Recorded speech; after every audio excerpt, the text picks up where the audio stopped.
So black pill is infinitely worse than blue pill. Let's go in the middle right here. First of all, you can't really change your phalos. That's why money pill is pretty brutal because you need time and money to go get surgery. So you can basically disregard it for both sides. Who can really do that? And of course, both sides, people are going to treat you differently based on genetics. That's just irrefutable. But the point is, on your blue pill, you're going to have better self esteem and confidence. And this directly ties into the empty parking lot theory because let me explain it for those who don't know. There's going to be an empty parking lot in front of a business if it's not immediately visible. That people are just going to park in the back and walk further retroactively because they're going to assume that everyone already parked there. What this what this translates to in like dating, you'd say a higher good looking woman right here. People are going to think that she must have a boyfriend already, so they even try. But this guy, this average looking guy, is going to try, and lo and behold, you get the spot because nobody even tried. So she's like, oh, I guess no one even wants me. So that's that. And then most self improvement is pretty blue pilled, anyways. Let's take this picture for example. This is a looks max transformation. What did he really do realistically? He hopped on Accutane, he deep loaded, and hit the gym.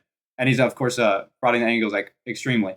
Most people aren't like you can't change your facial structure. I'm sorry, which ties into so much cope. Like bone smashing is the number one cope. Like people think it works, and it's honestly even worse because it makes you aware of that phalo, and then it gives you false hope, and then you try and nothing happens. You're like, oh, it didn't do anything. So now you just have even worse self-esteem and confidence.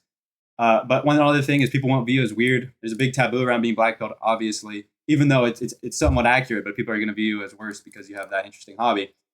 Next, on the black pill, you're going to view other people more harshly based on their genetics. And that's pretty bad because a lot of people in the black pill like to insult each other or just randoms because of their genetics, but you can't change that. So being a part of the problem isn't really helping it.